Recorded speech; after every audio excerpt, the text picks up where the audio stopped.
मैंने उस दिन आपको मामा के 2 लड़के दिखाए थे ना, आपने एक वीडियो देखी हो तो मैंने उसमें दिखाया था उन बच्चों को कि वो 200 के आसपास वाले बच्चे थे। मैंने आज उनका स्कोर पूछा और मैंने ये किया कि भाई हो सकता है नकल मार लेते हो बाद में, और कि आप मेरे को ना, मैंने अपने पास तो नहीं बिठाया, मैंने बोला मेरे को एग्जैक्ट 8 बजे आप मेरे को स्क्रीनशॉट भेज देना अपने टेस्ट का। मैंने मांग लिया और उन्होंने भेज भी दिया 8 बजे। सुबह 6 बजे उठना पड़ा उनको संडे में, कोई बात नहीं, पेपर का टाइम आ रहा, उठना भी चाहिए। तो जब मैंने उनका स्क्रीनशॉट मांगा तो एक बच्चे के उनमें 183 मार्क्स थे आज, और एक के 189 थे। तो उनमें से एक का जो है स्कोर था वो मैथ में, रीजनिंग में और हिंदी में अच्छा था, जीएस में बहुत ही खराब था। मतलब उसने 15 क्वेश्चन किए होंगे और 9 ही सही थे। मतलब अगर मैं देखूँ तो पूरे 75 में से उसके जो नंबर बनेंगे वो करीब 15-14 नंबर ही जीएस में बन रहे थे, जो बहुत कम है, फर्स्ट में बहुत कम है। दूसरे के जीएस में ठीक थे, 20-22 थे, लेकिन वो उसका रीजनिंग में एक के 35 थे उसके दूसरे के। मैथ्स तो दोनों का सेम सही था, और हिंदी भी दोनों की सेम सी थी। तो जो फर्क था, एक का जीएस में अच्छे थे तो एक का रीजनिंग में अच्छे थे। तो जिसकी जीएस अच्छी है और एक की रीजनिंग अच्छी है, मैं इन दोनों में लगभग नंबर बराबर है, लेकिन इन दोनों में ज्यादा प्रबल दावेदार किसको मानूंगा? आप एक बात बताओ।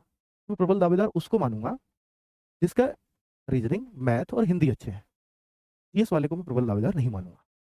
अगर मैं इन दोनों में अच्छा दावेदार मानूं तो, हालांकि मुझे ये दोनों ही ऐसा लगता है कभी कभी तो कि दोनों लड़ाई से बाहर हो जाएंगे शायद, पर ऐसा भी लगता है हो सकता है दोनों अंदर हो जाए। वो एक बाई चांस होता है, उसको नहीं कहा जा सकता कुछ भी।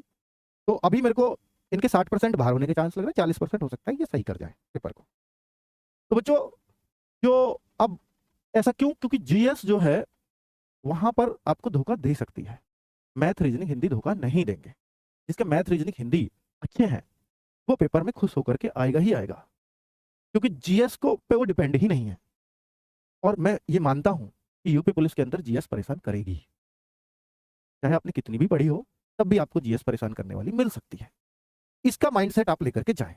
अगर आप 20 के आसपास जीएस कर देते हैं या 20 से प्लस कर देते हैं तो ये बड़ी खुशकिस्मती होगी, बड़ी अच्छी ही बात होगी। अभी असिस्टेंट ऑपरेटर और हेड ऑपरेटर के पेपर हुए, तो इसमें हमने सब कुछ देखा, बच्चों से रिव्यू लिया, तो मैथ्स रीजनिंग सब अच्छा आया, साइंस या जीएस जो भी कुछ था, तो उनमें जीएस में ही बच्चे परेशान दिखे वहाँ, जीएस पल्ले नहीं पड़ रही थी। तो वो सब चीजें अब भी देखने को मिल सकती हैं। ठीक है, तो इसलिए परेशान होने की जरूरत नहीं है। अगर आपको जीएस ऐसी लगे ना, यार ये भी नहीं आ रहा, ये भी नहीं आ रहा, ये भी नहीं आ रहा, तो उस समय बस परेशान मत होना। बस ये करना कि नहीं आ रहा है ना मुझसे, कोई बात नहीं, ये किसी से नहीं आ रहे होंगे, क्योंकि ये अटपटे ही प्रश्न है, ये पूछे ही इसलिए जाते हैं शायद कि हम ना कर पाए, तो इन पर क्यों परेशान हो हम? तो फिर उन प्रश्नों को लीजिए, उस सब्जेक्ट से अलग जो सब्जेक्ट है उनको थोड़ा सा ध्यानपूर्वक करिए। कई बार रीजनिंग में मान लीजिए पजल फंस जाता है, कोई सीटिंग अरेंजमेंट फंस जाता है, तो अगर फंस जाए तो परेशान मत होना।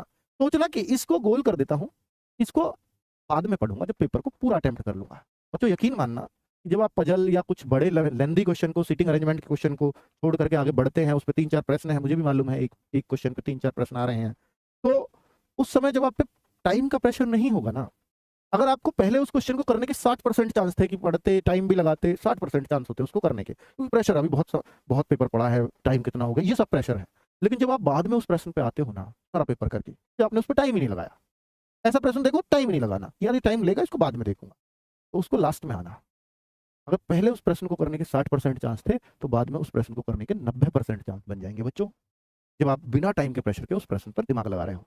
और आप देखेंगे पेपर के बाहर आकर कि सब लोग इस प्रश्न में बीच में ही फंस गए थे, इसलिए सबको समय कम पड़ गया।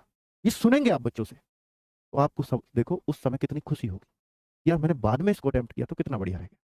पहली प्रायोरिटी आपको यही रखनी है, पहली प्रायोरिटी अपने दिमाग में यही रखनी है कि मेरा समय किसी भी कीमत पे कम ना पड़ जाए। अगर कम पड़ गया तो आपकी प्रोबेबिलिटी पास होने की उतनी ही कम होती चली जाएगी। समय कम मत पड़ने देना, पहला टारगेट।